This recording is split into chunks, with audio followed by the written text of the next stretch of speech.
if I was doing the whole idea, which is what I was taught, was like fake it till you make it, that can get confusing real quick. If you are going into your journey, if you're going into whether it's like up leveling at your job or showing up in a more leadership position, and you go with the idea of fake it till you make it, you'll get to a point, and I say this from experience, you'll get to a point in your journey where you're like, who the fuck am I? Like, this does not feel right. This doesn't resonate with me anymore.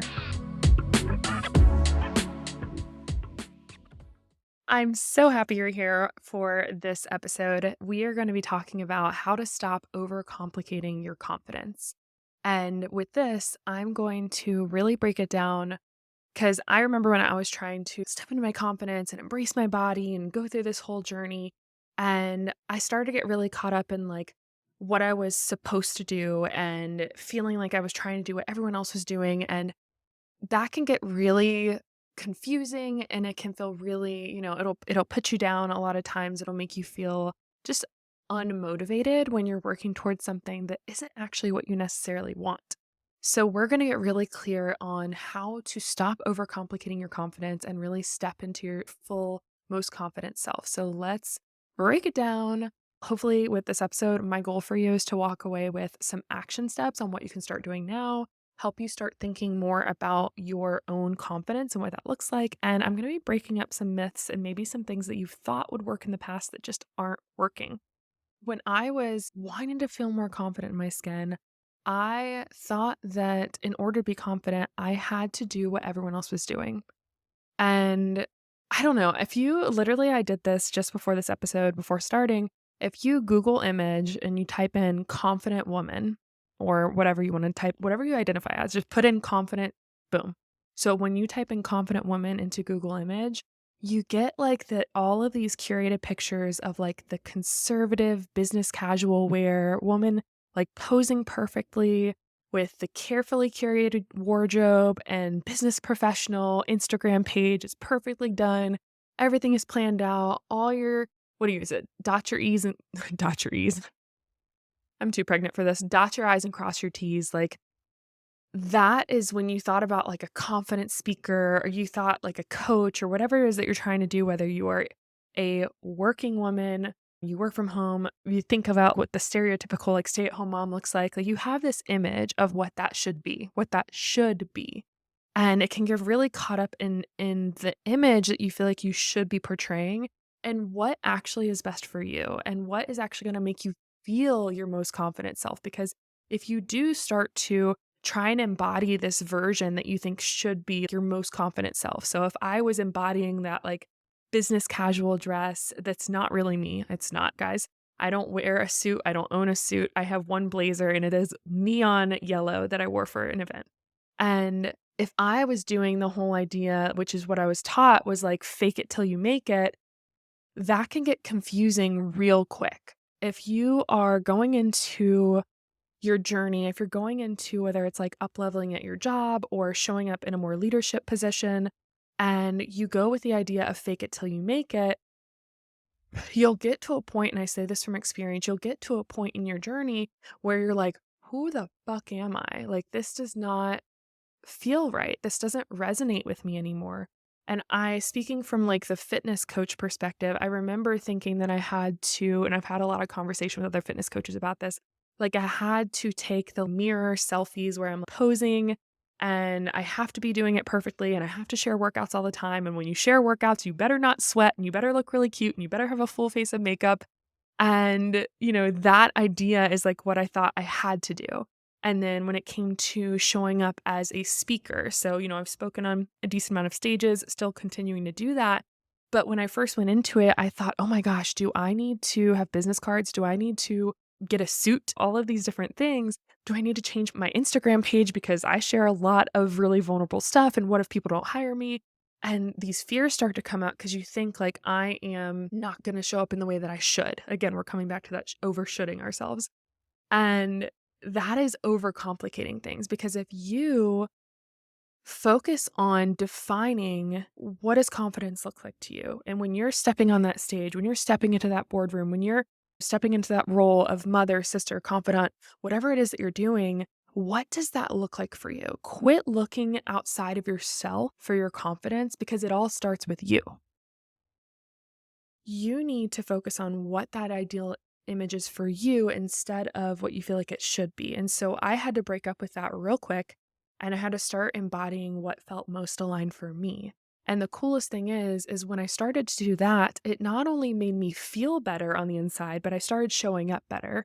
I started feeling more confident. I started feeling like I could take more risks and I could put myself out there, and opportunities started to come to me more and more. More clients started to work with me, more opportunities to speak started coming up, and being a coach for different people has shown up for me to have that because I had first aligned where I wanted to be with my confidence and with how I viewed like showing up as my most confident self. Everything really felt in line with who I am. And it makes it easier to check in with yourself when you're making decisions, when you're showing up a certain way, when you're saying yes to certain opportunities. If you have a clear idea on what that looks like for you, it's going to make it a hell yeah or a hell no. It's going to feel really good to take those gut decisions because you're not overcomplicating things anymore and you have a clearer idea on what it looks like for you. You need to start with getting that clear idea. The next thing you need to do is boost your self esteem. Almost immediately, when women are talking to me about wanting to feel more confident in their skin and wanting to be more confident in their ideal routine, the next thing that will almost always come out of their mouth is like, I just can't do it like you, or I just feel like everyone else has it all together and I just don't. When that happens, you're immediately putting yourself down before you even give yourself a chance to thrive. And so you need to focus on getting clear on it and then clearing a path for you to actually step into that. So boosting your self-esteem is going to be huge. You need to think, and I've talked about this before when it comes to self-affirmation and self-love, like what do you love about yourself? What makes you you? And with this, it doesn't need to be these crazy, outrageous things. You don't need to be like, well, I'm amazing because I hiked Mount Kilimanjaro, which would be awesome, by the way. But like, you don't have to come out with all of these crazy achievements. When I ask you what makes you you, please don't feel like you have to start bulleting what makes you worthy, quote unquote, what makes you, successful or achievements. Now, those can be a part of it. Those can be a part of your descriptors, but I want you to think what makes you you and what do you feel really confident about showing up or talking about or doing? And it can be the most random things. Like if there are certain things that like you love, like you have such a passion for sharing about your skincare, then talk to more people about it. If you feel really confident about doing your makeup, awesome. Start doing it in fun ways. Start exploring that more. If you love that you're a really good friend or a really good listener, that's great. Write these things down because when you start to think about what makes me me, what do I love about myself? When I think about like showing up as my best self and feeling my best, I'm doing these things. I'm doing more of this and less of this. Get those lists together, start to bullet point and brainstorm there. And that can help you boost your self esteem. It can help you really create and identify your self image. And that's a really important part of stepping into your confidence because if you're trying to embody someone else's confidence, you're going to feel really lost, like I said before, and it's just not going to resonate with you. Coming back to faking it till you make it, yes, I had an idea of what confidence looked like to me, but I still got to this point where I was afraid to share as a confidence coach that I still had fear sometimes around putting myself out there. Sometimes I'll go to a social setting and I'm like hella extroverted and super, social, but sometimes I'm in a certain place mentally and I go somewhere and do something social and I'm in my own head and I'm not wanting to put myself out there. And I start to get down about it. Like, am I really confident if you're not really showing up right now fully as yourself? And you can get in your own head about that. I had this idea where like if I didn't stick and show up with this perfect persona, I wouldn't be seen as an authority. I was always being drilled by different coaches, not ones I work with now, but in the way past, where it was like, you need to be seen as an authority. And that idea of being an authority, which almost becoming a parent and being in that, I think it's really interesting because I also think previous generations were taught that too as parents. Like, you need to be seen as an authority. You need to have a firm hand. You need to be strict. You need to like have the iron cloak up and not really show your hand. And that whole idea of don't let them see you sweat when it came to being a leader, when it came to being confident, when it came to people respecting you. And I just want to say, fuck that. I don't want you to see me as an authority. I want you to see me as your soul sister in the trenches with you as we continue to rise up together, feeling our most confident, embracing ourselves through all different chapters, really seeking and finding that unconditional self-love within ourselves and within others. I've had a lot of experience breaking past my own mental barriers around confidence and fear of success and comparison and this feeling like I couldn't fully show up as myself, fear of judgment, like just because I have experience with that and I've worked through so much of that and I've stepped into like such a higher place than I was 5 years ago, 10 years ago, even honestly 6 months ago, that doesn't mean I don't continue to hit new challenges even today. It doesn't make you not a confident person just because you're hitting other challenges. For example, like this new pregnancy chapter. If you didn't know, now you know I'm pregnant. Go listen to the episode a couple episodes ago. But I didn't know with this new experience of pregnancy that certain things were going to trigger me again, that I was going to come back into some things that I thought I was through with when it came to embracing my body. Y'all, I'm like, I've been bigger than I am now. I've been smaller than I am now, but for some reason, like this new chapter, it's really triggering me. I'll give you an example. I just didn't realize with pregnancy, it's so weird. Like now that it's public, it's out there, and people know that I'm pregnant, it's like there's this weird permission where they feel like it's okay to talk about and comment on my body because I'm pregnant. And like, y'all know that my whole mindset around body and weight loss and change and weight gain is you should not be commenting on each other's bodies. Like, we shouldn't be commenting on each other's bodies. There are so many other things you could say. Like, you can tell someone that they're glowing or, that they're bringing you so much light or just so many other things that you could say. I have a whole list of things you can say that are like non body compliments, but it's so weird. As soon as I was like out being pregnant, it was like the next thing is people commenting about how my body looked. And I'm like getting worked up thinking about this right now. It was triggering. It's been triggering for me. And I have to remind myself, first of all, it's a projection of like how I'm feeling and things I've had to work through. It's still ultimately my choice to choose how I feel about someone's comments on my body, right? So even if you do deal with someone saying something mean or not even outrightly mean, but just something that triggers you, you always have a choice of how you react to it. So like, it's still my responsibility to work on that, even if the person is a jerk for saying that. I just want to remind you that, just FYI. But I still want to kind of talk through this for you because basically, one example was an experience where I'm showing up, I'm teaching fitness classes, and the idea of like, now that it's public, someone saying to me like, "Oh, thank God it's public and now that you shared because you were working out the other day and like I was really starting to see your stomach, like you're really starting to show. I can tell like I don't have like abs anymore or anything like that." And the idea of being like, "Oh, you thank God you're sharing that you're pregnant," because heaven forbid a fitness instructor gain weight, right? Which is bullshit, by the way. I should be accepted in the fitness community regardless of if I gain weight or not, regardless of whether I'm pregnant or not, because I'm still showing up and doing the fitness classes. I'm still teaching and motivating and supporting people and training people. So I was so triggered by this that I literally walked out and like called my husband bawling. Granted, I'm very emotional right now, but I was so upset because I just felt like, who does this person think they are to feel like they have the right to say that to me? And also, I was hurt because I have a lot of clients who have come to me heartbroken because people have made comments about their body or said like, "Oh my gosh, are you pregnant?" And they weren't pregnant and they just they carry some weight around their stomach.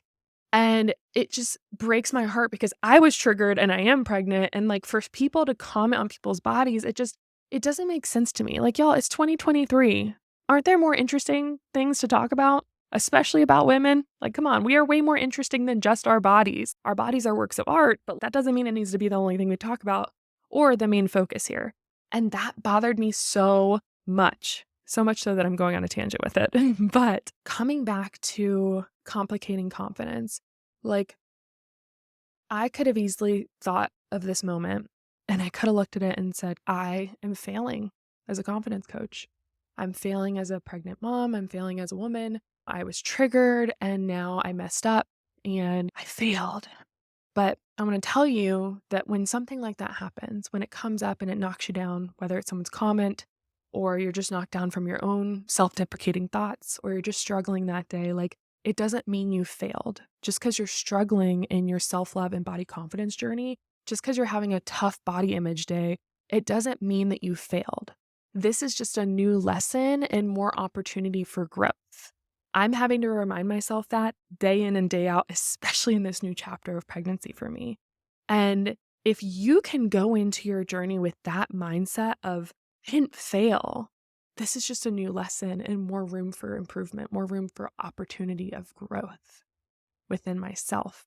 This mindset shift right there, huge in your success and in your healing journey, and being able to be more unconditionally in love with yourself. Because the conditions of our lives are absolutely going to change. We can't hold on to one body. We can't hold on to one current stage of life because we are absolutely ever evolving humans. What a beautiful blessing that we get to age and evolve and grow throughout our entire journey on this earth. Instead of seeing it as sadness when things change, see it as like, okay, this is a new chapter. How am I going to show up for it? Don't see weight gain as good or bad. Just see it as a new chapter. It doesn't mean that it can't change down the road. I help women change their habits, change their mindset, change a lot of things. And does weight loss sometimes become a byproduct? Yes. But I don't attach so much self-worth to it, so much accomplishment to that achievement, because I don't want someone to see that as them being worthy, reaching that milestone. I want them to see that it's so much more than that. And so I am teaching myself that every day. And so I don't want you to get caught up in that and get complicated in thinking that you have to be a certain size in order to be confident, that you have to wait on showing up as your most confident self until you reach this goal weight or whatever it is that your goals are right now. You can start showing up now. I say that all the time, but it's so true. You can start showing up as your most confident self now, but it starts with you. I want to keep it simple for you and kind of close out today with simplifying, just building your confidence. So I kind of talked about some things earlier, so I want to get it to some bullet point takeaway for you to get started with this. So definitely keep it simple, and especially in the beginning when it comes to, you're on this confidence journey, you're working towards embracing your body, loving yourself, not putting yourself down so much. So what can that look like simplistically? Well, first, like I said earlier, identify what confidence looks like for you. So be realistic, get specific because it matters. You matter. So, like, instead of being super vague about what you want or just, I want to feel confident, I want to eat healthier, I want to feel better. Okay, cool. What does that look like? Get more specific. And that can help you get a really clear visual on what confidence looks like for you. Focus on, as you're going through this journey, celebrate small victories, especially non-skill victories. Focus on strengths and accomplishments. I have to work on my client's mindset when they're first coming in and they start achieving certain things like, not pressing snooze on their alarm or meal prepping and eating their lunch or planning their outfit the night before or getting their workout in. I talk to them about the importance of celebrating those small victories because you need to celebrate the small wins along the way. If you're only focused on the final outcome of being so confident, being filled with this, like reaching those goals, the big scary goals, and all you think about is how far you are away from those goals, you're going to lose motivation. You're going to start putting yourself down. You're going to get caught up in the complications of it all. And so instead, focusing on those small wins and victories and not thinking, well, I should be doing those things. Like, I don't need to celebrate that. I should be going to sleep early. No, we're going to celebrate it. We're not going to shoot ourselves to death. We're going to focus on really embracing the small wins and celebrating ourselves because you deserve to be celebrated now, not 6 months from now, not a year from now. Now, celebrate the small wins. While you're doing your growth and development and starting to embrace yourself more and more, coming from a place of grace, practice compassion within yourself. Would I say this to my best friend? Would I say this to my child or my future child? Would I want them to speak about themselves this way? It really helps a lot of my clients and it really helps me to think like, would I want my child to be speaking about themselves in this way? Would I want my friend talking about herself like this? And if the answer is no, then let's focus on releasing those negative words towards ourselves and giving ourselves some grace like, hey, I'm sorry that's coming up for you right now, but I just want to tell you it's not true. And so have those kind of conversations with yourself. I know it sounds crazy, but I talk to myself all the time and it works. Embrace, the imperfections, embrace the stumbling along the way as a part of the journey instead of thinking that it's keeping you stuck, because it can be a part of the journey if you let it.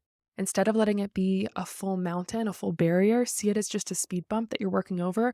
Walking over a speed bump, walking over a hill is only going to make you stronger, right? So if you see it like that as a great opportunity to grow and get stronger, that's going to help you continue to go forward in your goals.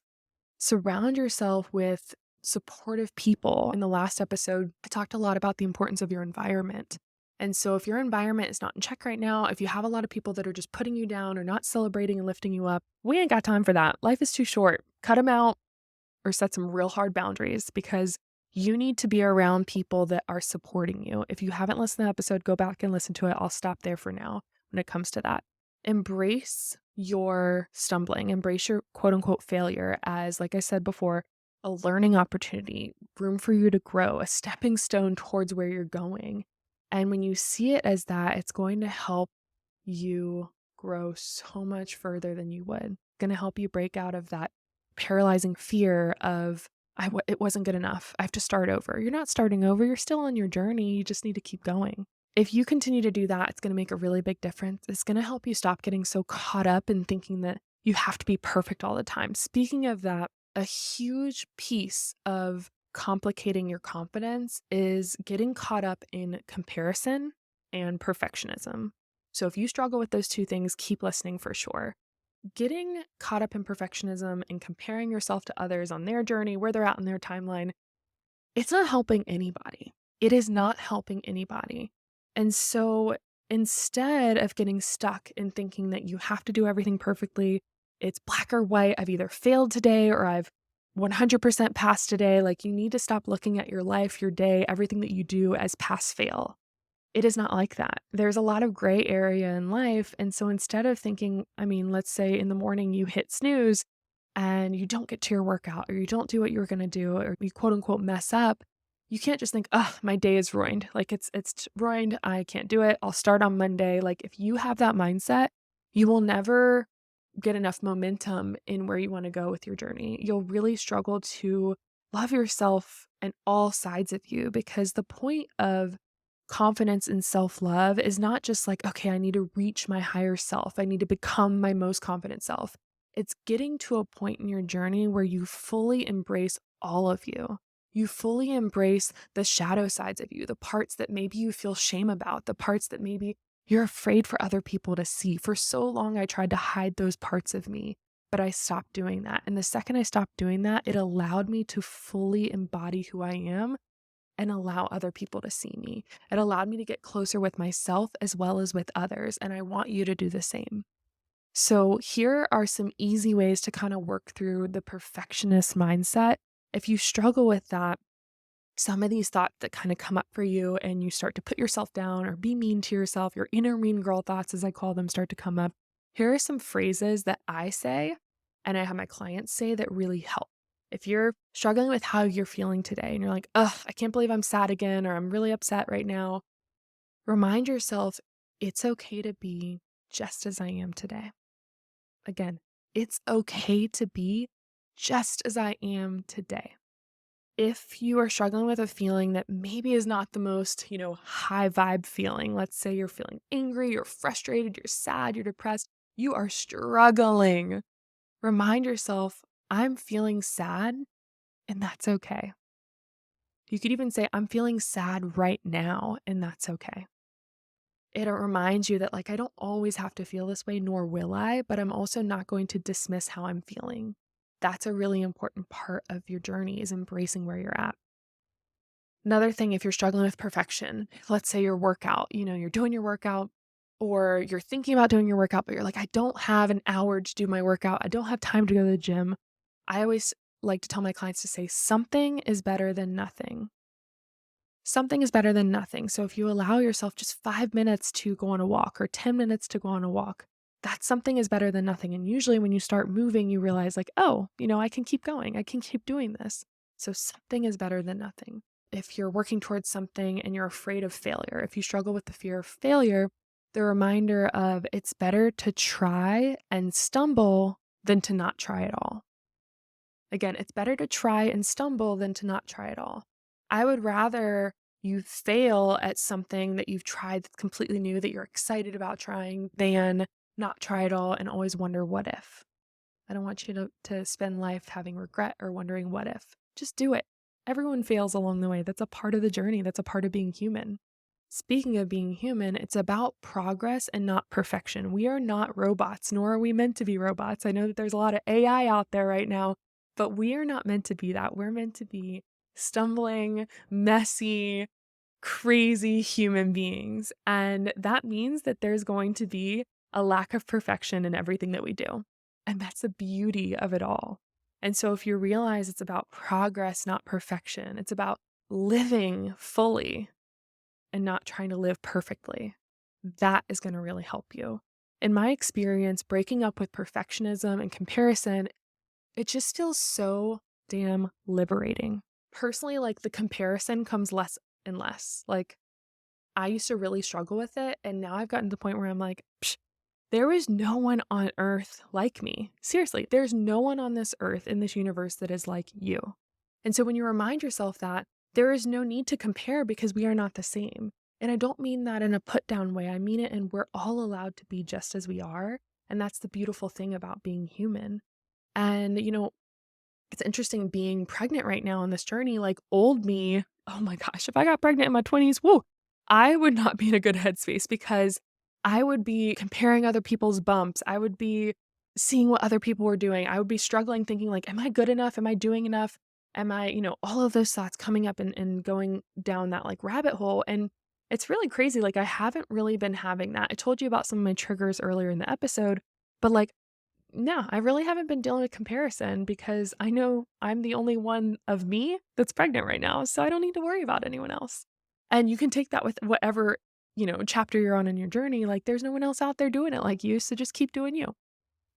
I hope that this is helpful. I hope that you can take away from this some actionable steps. And if you are looking for more, if you're like, all right, these are helpful, but I really want to dive deeper into this. I really want to embrace my body. I want to step into my confidence. I want to feel good in my skin. I want to break up with dieting. I want to break up with that comparison, that perfectionism. Then I want to tell you that I would love to work with you. I am pregnant, but I am right now taking on clients one-on-one. So if you're listening to this after I've had my baby, I can't guarantee that I'm taking on clients, honestly, because I will probably be limiting the number of clients I take on. So if you're interested in work with me one-on-one, I do one-on-one life and health coaching. If you are like, I kind of just want like the roadmap, I want the blueprint. Well, good use of words. Blueprint is what I do. I have my Body Confident Blueprint where you can actually get the course and go through all of my signature coaching modules. So breaking it down, you would get to have my lifetime access to my modules. You would get module 1, which is my lifestyle self audit. So you're doing nutrition and lifestyle. You're breaking down what are the obstacles getting in your way? What are your core values? I talked about like in this episode, creating your most confident self. Well, that is really needs to be based on your values. That needs to be based on that foundation because everyone's values are going to be different.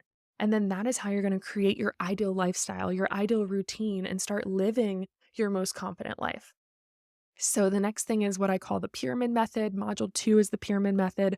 So when we're setting goals, a lot of times I talked about this earlier, we set really vague goals. Like I want to be healthier. I want to, make more money or whatever it is. And so when we get really vague with it, it makes it hard to create actual steps, actual milestones for you to reach and a clear roadmap. My pyramid method is a really great way for you to get clarity on your goals based on your values and your why, actually going to reverse engineer your goals, your dreams, and have step-by-step way to get there. Reviewing everything that you've done previously and stepping into where you want to be. The module 3 is all about the Nourish Method. If you are someone coming from an experience of yo-yo dieting, you're not alone. I too used to be a yo-yo dieter. What I mean by that is you go from diet after diet, you would always do it for a few weeks and then quit, or do it for a few months and then quit. And it would really not end up well, where you ended up just really struggling, putting yourself down, taking care of yourself for a little bit, and then it goes away, or over restricting when it came to your diet. And so I teach the Nourish Method, and that is all about understanding what are macronutrients If I'm tracking them, what does that look like? And if I'm not, how can I meal prep in a way that's still going to nourish me and make me feel my best? If you're a super busy person, this is definitely a great module for you because it breaks down how to meal prep in a way that's feasible, how to identify your macros on a plate, how to get an idea on what's the best foundational principles for you when it comes to nutrition and your protein, fats, and carbs, and just getting a better understanding of like, okay, how do I even make a grocery list? How do I create my recipe guide? And by the end of the module, you'll know how to set yourself up for success, whether it means that you start tracking macros or you do more of an intuitive approach to eating, you're still understanding the foundations of nutrition. So you're no longer having to depend on stupid diets.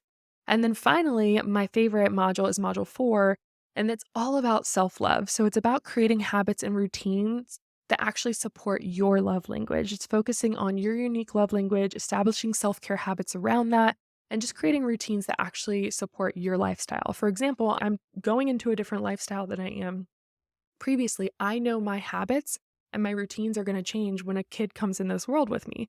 So you're allowed to live in different chapters. And the great thing about this program is you have lifetime access to it. So, you know, if you're in school right now, your routine is going to look really different than maybe a few years from now when you have a job, or when you have a job versus when you have kids, or when you have multiple kids. All of these different changes. If you're traveling, like all these different ways, you will learn how to be more flexible instead of thinking you have to be strict and you have to eat the same thing every day, you have to have the same routine every day. That sucks. That's not living. That's just getting stuck in that robotic lifestyle. I don't want you to keep being a robot and going through life just going through the motions. I want you to start being an active participant in your life and embracing where you're at, so much so that you really start to fall in love with who you are and where you're at in life. Click the link in the show notes. It's jgofitlife.com/busybcb or jgofitlife.com/bcb if you want to apply to work with me one-on-one. I have both those options for you. You can fill in an application, work with me one-on-one. If you work with me on the course and then you decide you want to work with me one-on-one, you can do that as well. But either way, I'm so looking forward to supporting you, whether it's just from listening to this episode or you're going to dive deeper and start taking action now. Let me know what else you want to hear on the podcast. I should be sharing some more about my pregnancy journey if that's what you're interested in. If you have questions, feel free to shoot me a DM. Thanks for listening to me sharing everything, including the messy middle, even where I'm at right now. I so appreciate you holding space for me. I definitely want to hold that space for you as well. So if you need to message me, shoot me a DM. I absolutely would love that at Confidently Uncomfortable. Feel free to take a screenshot and share this episode. Let us know your biggest takeaways, and I will see you guys in the next one.